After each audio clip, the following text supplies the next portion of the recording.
आप सभी को मेरा नमस्कार। इस वीडियो में हम देखेंगे introduction to major schools of yoga, जिसमें है टॉपिक आज का कर्म योग। तो सबसे पहले कर्म मतलब जो एक्शन, जो क्रिया हम कर रहे हैं, और योग मतलब यूनियन।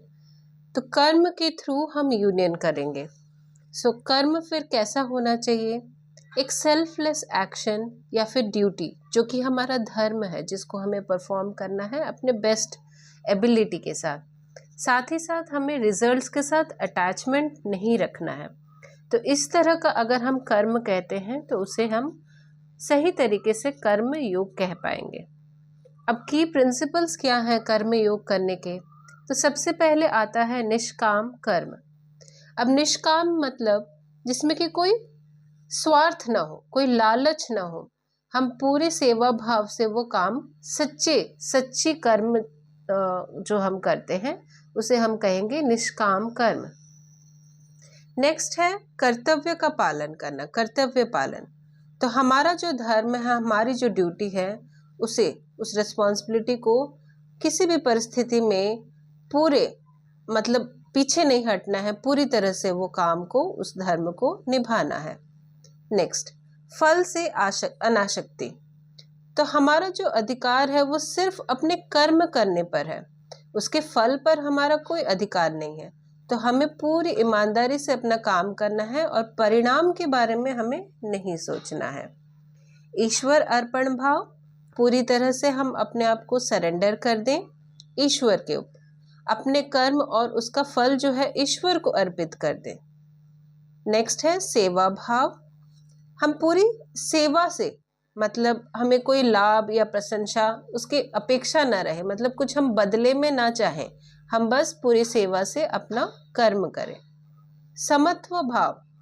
अब सफलता असफलता, मतलब सक्सेस मिलेगा या फेलियर मिलेगा, जैसी भी परिस्थिति हो, दोनों में माइंड इवन रहना, समान, जीत या हार दोनों में मन को संतुलित रखना। तो ऐसा जो भाव होगा उसे हम कहेंगे समत्व भाव। नेक्स्ट आता है अहंकार। अहंकार को हमें त्याग कर देना है। तो सब कुछ ऐसा ना सोचे कि जो हो रहा है सब कुछ मैं ही कर रहा हूँ, ऐसा भाव ना रहे। खुद को सिर्फ एक माध्यम रखना है हमें, कि हम बस एक माध्यम है, हमें जो कार्य दिया गया हम बस उसे पूरा कर रहे हैं। तो उस तरह का हमें अहंकार को त्याग कर देना है। तो ये सब है जो मूल सिद्धांत है कर्मयोग के, की प्रिंसिपल्स हैं, वो ये सब है। इसके बाद हम कर्म के प्रकार देखेंगे। सबसे पहले पतंजलि योग सूत्र के अनुसार कर्म के प्रकार देखते हैं। तो सबसे पहले इनको 2 श्रेणियों में बांटा गया है।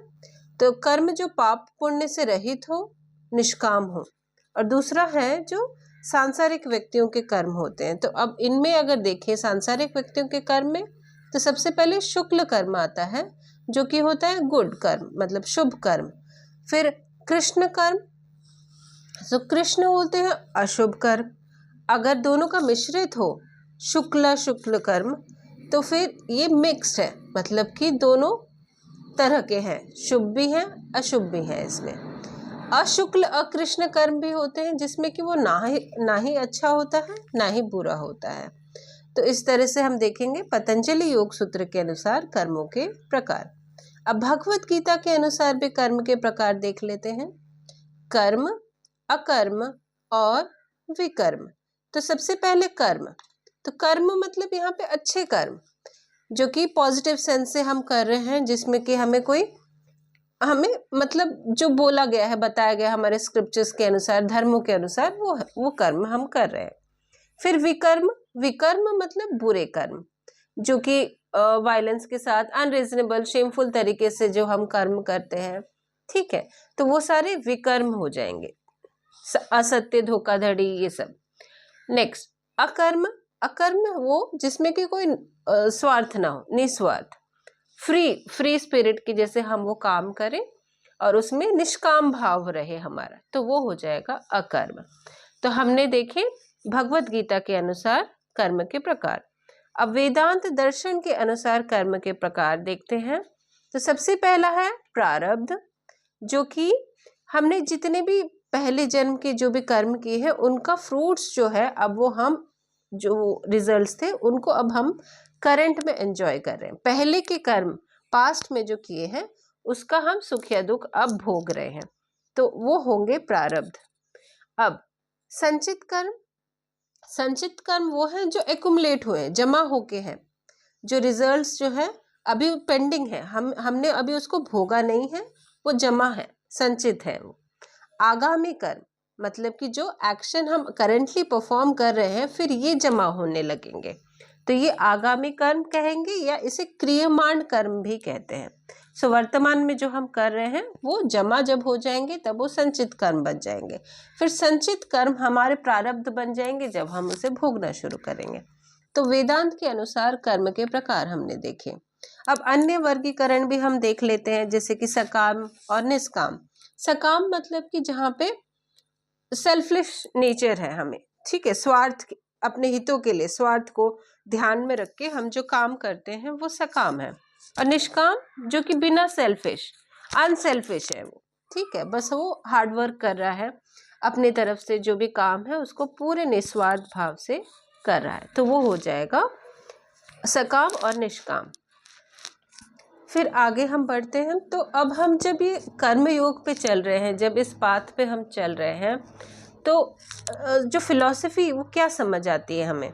सो एवरी एक्शन क्रिएट्स कर्म, तो रिजल्ट जो है वो कर्म के रूप में हम पाते हैं। और क्या होता है जब हम ये कर्म करते रहते हैं तो अटैचमेंट बनता रहता है, जैसे कि अगर अटैचमेंट रखें, हम उनसे लगाव रखें तो हमें स्ट्रेस होगा, फियर, फिर रिसाइकल, जो रीबर्थ का साइकिल है, मतलब जन्म और मृत्यु का जो चक्र है वो चलता ही रहेगा। तो ये हमें कैसे हम लोग इसे सुधार सकते हैं, दैनिक जीवन में कैसा अभ्यास करें हम। अपने काम को पूजा समझकर करना है, दूसरों की सहायता सेवा भाव से करनी है, परिणाम को स्वीकार कर लेना है, जो भी हो जैसा भी हो उसे सच्चे मन से स्वीकार कर लीजिए, और अपने फल की इच्छा न करो और बस अपना कर्म करते जाओ, अपना जो कर्तव्य है उसको अपना मानकर करते जाओ, कोई उसमें निजी लाभ मत रखो। तो ये हमें कर्मयोग सिखाता है। आप सभी को मेरा धन्यवाद।